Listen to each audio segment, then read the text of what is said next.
Deixa eu fazer uma pergunta. O que você acha da pronúncia do inglês? Você acha que é fácil? Você acha que é difícil? Bem, se você conversar com as pessoas de um modo geral, né, as pessoas dizem assim, olha, a pronúncia do inglês é uma bagunça, né?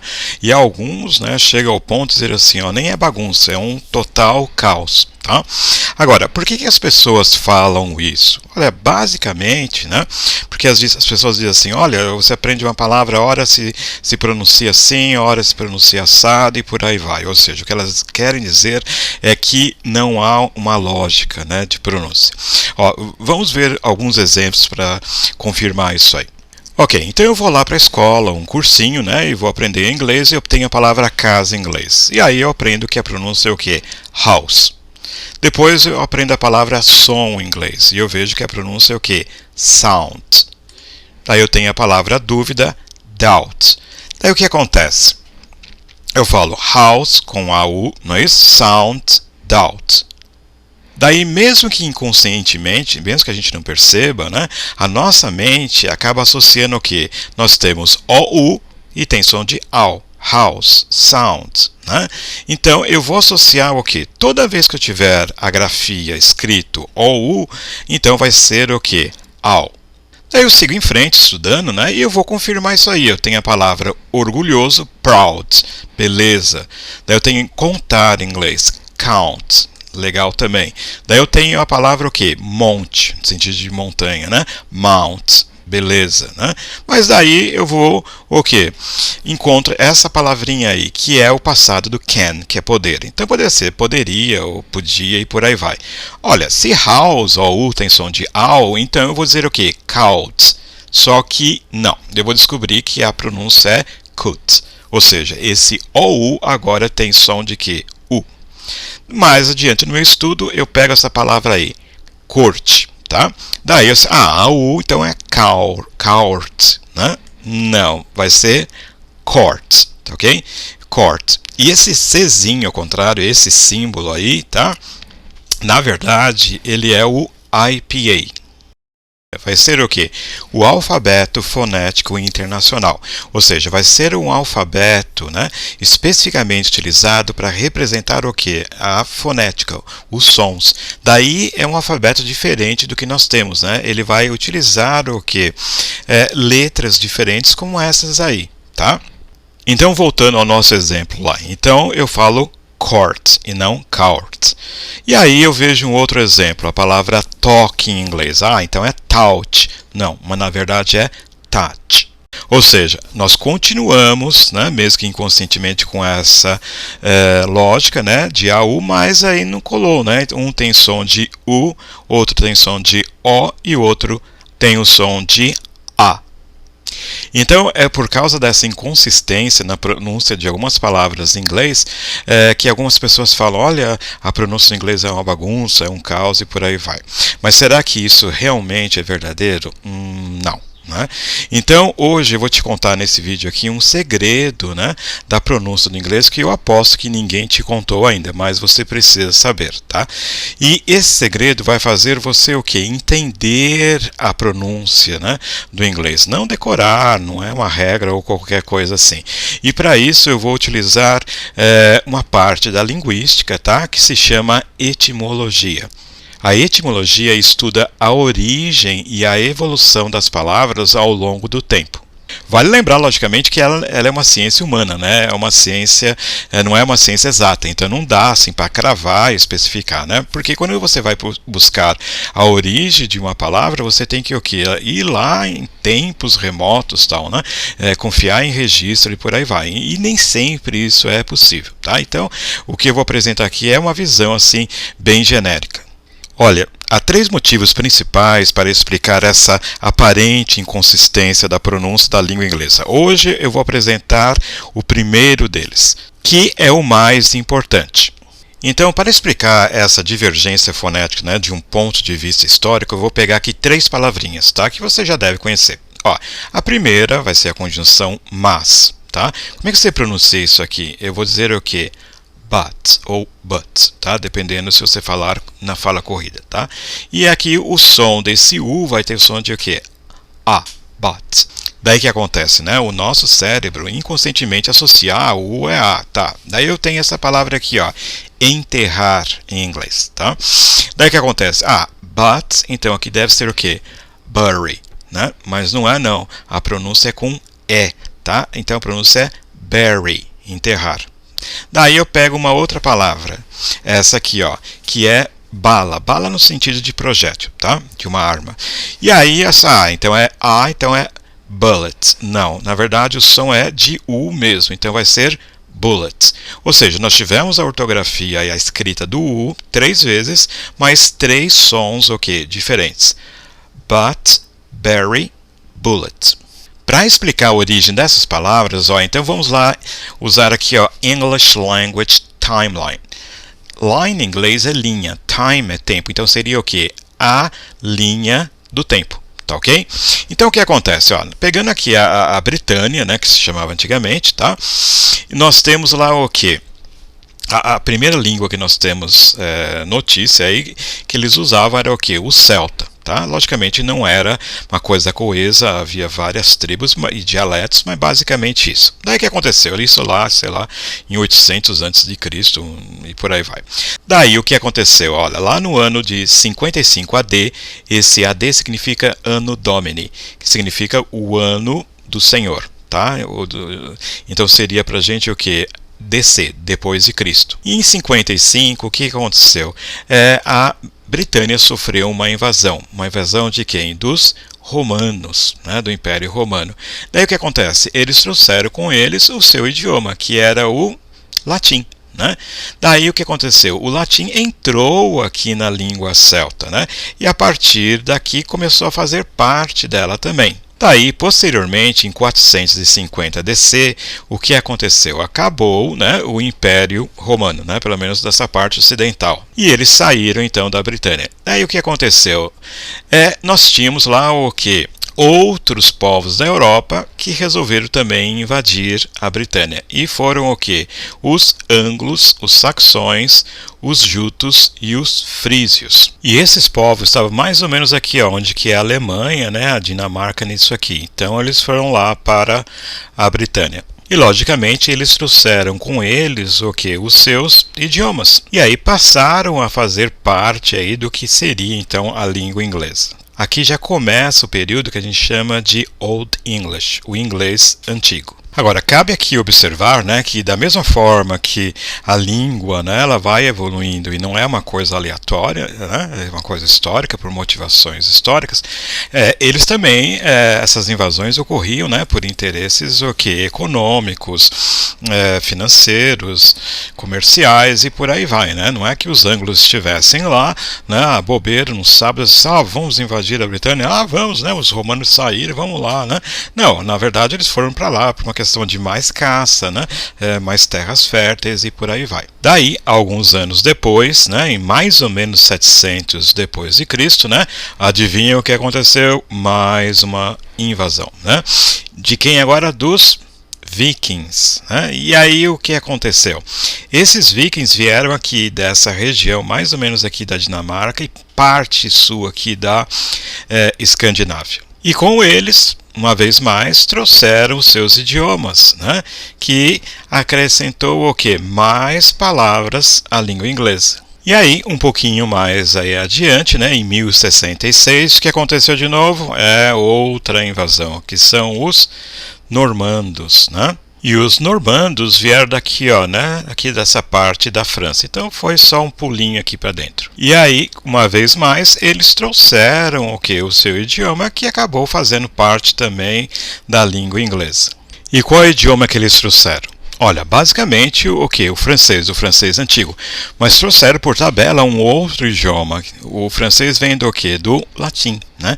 Então essa é a segunda vez que nós temos o quê? Essa incursão do latim na língua inglesa. A primeira foi lá com o Império Romano, desse inglês misturado com o latim aí, do Império Romano, poucas palavras, né, sobreviveram, mas aqui não, aqui foi a coisa assim decisiva. Né? Essa invasão, esse domínio basicamente durou aí 100 anos, né, se eu não me engano, e o que a gente nota que depois aí sim o que a Inglaterra, a Grã-Bretanha, né, tem um período de estabilidade que se prolonga. Então o que a gente vê aqui lá desde os romanos lá em 55 até aqui 1066 é um período de muita instabilidade, várias invasões, tá? A partir desse momento é que a a Grã-Bretanha vai se tornando uma nação, né? E essa contribuição normanda, né, foi muito importante em termos não só linguísticos, né, mas culturais, em termos de direito, em termos de ciências e por aí vai. Mas o que eu quero que você note, né, que basicamente que todas essas invasões aqui trouxeram com elas vários idiomas, né, que foram se juntando aqui para formar o inglês. Então, na verdade, o inglês é a composição de vários idiomas, né? De várias estruturas, de várias palavras que foram se combinando e hoje convivem. É diferente, por exemplo, lá que nós temos em português, que nós temos aqui o português, o espanhol, né? Que basicamente nós temos uma fonte só, né? Que vai ser o latim. Nós tivemos também uma pequena contribuição aí dos mouros, né? Que eles vieram aqui, né, do norte da África, tá? Muçulmanos, e ocuparam uma parte aqui da Península Ibérica. Agora, retornando lá então à pronúncia de mas, enterrar e bala, né, nós tínhamos esse U, mas nós tínhamos 3 sons distintos, né? O que a gente observa então, por exemplo, é que quando a gente tem a palavra mas em inglês, but, a origem dela é o inglês antigo. Tá? Daí nós temos berry, que tem uma pronúncia diferente, né? E aí ele vem do germânico. Na verdade, o que nós temos aí que consta do proto-germânico, né? Ou seja, antes ainda. E nós temos bullet, bala, né? E aí ele vem do francês. Então veja, eles têm sons diferentes, né? Porque basicamente eles têm origens linguísticas diferentes. Então aqui no caso da palavra bury, né, enterrar, ela tem uma raiz germânica. Então muito possivelmente ela veio aqui então com os anglo-saxões e por aí vai. Então em algum momento aqui nesse espaço foi que ela entrou no inglês. Por outro lado, a palavra but, como nós vimos, ela vem do inglês antigo. O inglês antigo basicamente é esse esse período que se inicia depois da saída dos romanos e até a chegada dos normandos, ok? Então, em algum momento aqui essa palavra entrou. Pode ser que tenha sido desses povos aqui, pode ser também que tenha sido dos vikings. E no caso da palavra bullet, ela é uma palavra que vem do francês antigo. Então, veio aqui com com os normandos. E a palavra originalmente no francês aí seria boule, né? Ou alguma coisa parecida, a pronúncia, que é bola, né? E aí nós temos esse et, que faz o diminutivo, seria bolinha, né? Porque na época, logicamente, não havia armas de fogo, tá? Mas posteriormente, com aqueles mosquetes e por aí vai, né? Os projéteis, né, eram redondinhos, né? Que pareciam bolinhas. E aí virou bullets. Ou seja, fizeram uma adaptação ortográfica, colocaram o U, no entanto, mantiveram a pronúncia, né? Bullet. E olha, isso também acontece em português. Se a gente pegar, por exemplo, a letra A, o som, né? Então, olha lá, A. Então, quando eu falo, por exemplo, banana, então lá tem A, tá? Tem uma pequena variação aí, mas é A. Tá? Se você fala, por exemplo, agora, tem 2 As lá também. Agora, vamos supor, uma criança que tenha nascido agora, né, agora há pouco, né, que não saiba, fala assim, essa palavra aqui, flashback. Né? Eu vou falar como a gente fala em português, flashback. Pô, mas aqui tem o A, flé.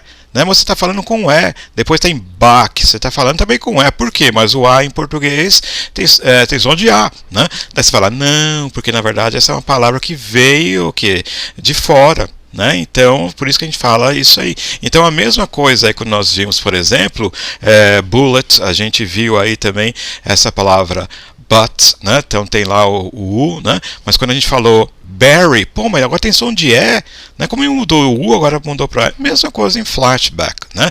Um outro exemplo, se você fala a uma criança, né, que não conheça, vê lá, sei lá, laser, né? Como é que você escreve? Pô, mas está lá Ah, agora, então tem som de A ou tem som de E, igual flashback? Não, esse não é ei, laser. Pô, mas como é que aconteceu isso? Porque é uma palavra estrangeira e quando a gente trouxe de lá para cá, para o português, a gente o quê? A gente manteve a pronúncia, tá? Uma outra palavra, zoom, né? Daí tem lá o, pronuncia esse o, pronuncia com u. Daí você fala assim, pô, mas o em português tem som de ou, né? Por exemplo, voar, né? Voar, voo, né? Voo, né? Quando você fala álcool, né? Ou, então esse zoom aí seria zoon, né? Mas não é porque tem som de u, porque veio o quê? De um outro idioma, né? Um outro exemplo, blackout, né? Blackout, né? Tem som de e. E aí, no caso, o AU, que nós vimos agora aí, tem som de AU, né? Aí você fala, pô, mas por quê? Porque vem de outro idioma e a gente o quê? Manteve a pronúncia. Agora a gente é a portuguesa, né? Como shampoo, blackout a gente já escreve, né? Blackout mesmo, né? Knockout. Né? Escreve knockout, que tem o AU também aí, tá vendo? Knockout, a gente já portuguesou. Inclusive, quando em blackout, a gente escreve blackout, mas a gente também criou uma palavra específica por isso, né? Porque blackout, literalmente, black é negro, né? Preto, e out é completo, nesse caso aqui, então seria escuridão completa, né? E a gente traduziu pelo quê? Por apagão. E veja então que a gente inventou uma palavra nova, né, em português, e que convive com uma outra palavra o que inglesa, e agora a gente já aportuguesou também, tá? Então você tem que entender esse segredo, digamos, da língua inglesa, tem aí regredir aí a história para ver da onde veio. Mesma coisa em português. Então tá vendo? Isso não é exclusividade do inglês ou do português. Na verdade, isso acontece com todos os idiomas. Em português nós temos também várias palavras francesas, né?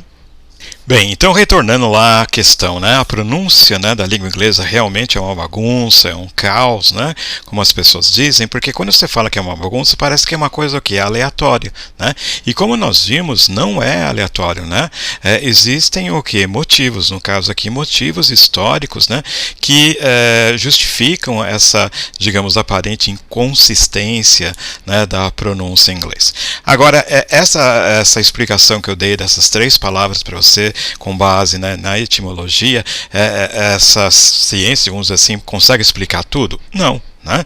Não dá para explicar tudo, mesmo porque é uma ciência o quê? Humana. Tá? Agora, a gente também tem que levar em consideração, né, que houve outros processos que influenciaram isso, eu vou discutir isso em um outro vídeo, tá? Mas essa questão de evolução, né, da língua, às vezes é o que? Ela pega um caminho assim que é totalmente inesperado, né? Digamos assim, imprevisível. E um exemplo dessa imprevisibilidade, né, etimológica é a palavra, por exemplo, arroz, tá, em português. Arroz em grego é oriza. Então, lá, oriza. Então, você note que tem esse ris aí, tá? Daí, para o latim, manteve, né? Oriza, esse ris ficou. Daí, passou do latim para o francês, ri, né? Esse ris. E aí, nós vimos também, com a invasão normanda, levou para o inglês. Então, ficou o quê? Rise. Então, mantém essa similaridade, tá? E a pronúncia muda.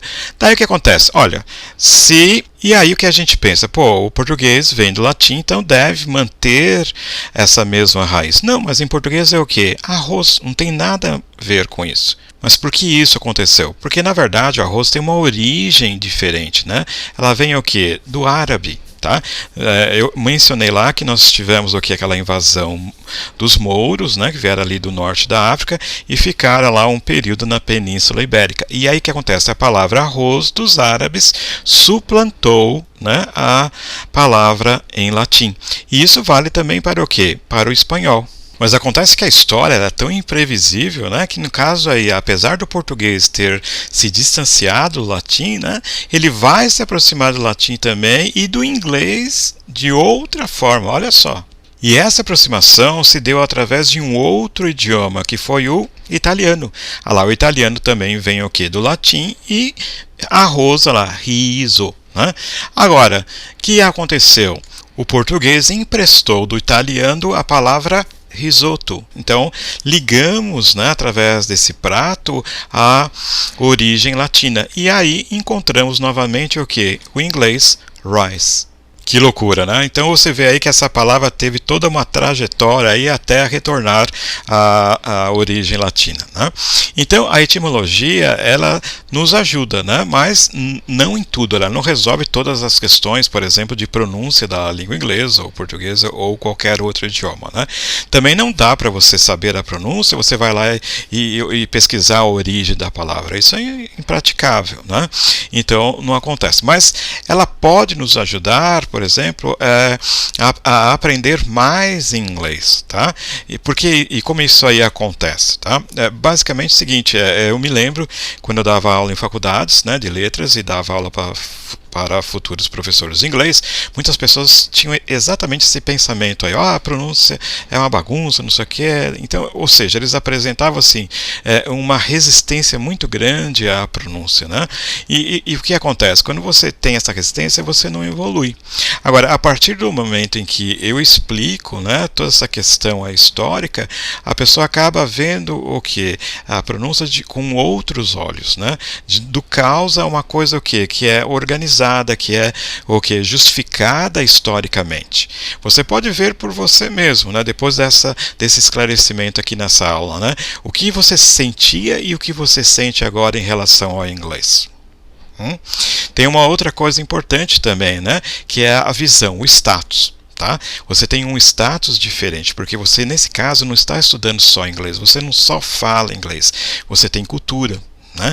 Então veja você, por exemplo, você está lá numa roda de amigos tal, e alguém fala, a pronúncia do inglês é assim, e fala uma palavra lá, daí você fala, olha, na verdade não é bem assim não, olha, veja, historicamente essa palavra vem daqui, sei lá, do anglo-saxão, essa palavra já é viking, essa palavra, então qual é o seu status? Qual é a imagem que você vai passar para essas pessoas?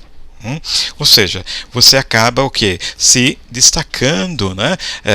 Digamos assim, a sua imagem perante as pessoas. Então, e aí o que acontece? Você quer saber mais, vai aprender mais e vai saber mais do que isso, mais do que a língua, a cultura, a civilização, a história e por aí vai. Então, a etimologia, né, nos ajuda ao quê? A esclarecer isso aí, a encarar a pronúncia, nesse caso aqui, de forma diferente. Entender também o que? A lógica, né? Assim a gente se afasta desses achismos, né? Dessas crendices, é chato, né? Adivinhações, né? Não é assim, né? E eu tenho outros vídeos de pronúncia, né? Em que realmente há uma lógica, tá? Se você reparar, por exemplo, né? Você não precisa ficar preocupado, né? Achando, tudo agora é diferente. Não, na verdade, assim, 85, 90% da pronúncia das palavras em inglês seguem o que? Uma lógica. Né? Como nós vimos lá no comecinho, lá house, depois nós vimos sound e por aí vai. Né? São várias palavras que seguem o mesmo padrão, são as exceções. Tá? Então você não precisa ficar preocupado com isso, ok? Agora, eu vou fazer futuramente aí um vídeo, né, sobre outras mudanças que tiveram aí sobre a pronúncia, outras causas. Né? Então, se você gostou hoje desse vídeo, achou interessante, dá o seu like aí, porque é importante eu saber que você gostou e eu posso fazer outros vídeos nesse sentido. Outra coisa também, tem um sininho aí, você pode ativar esse sininho, então quando eu postar uma outra aula, você vai saber já. Tá? E se você tiver algum comentário, né, alguma pergunta que eu saiba responder naturalmente, escreve aí embaixo e nós vamos conversar, ok? Então, muito obrigado e até o próximo vídeo.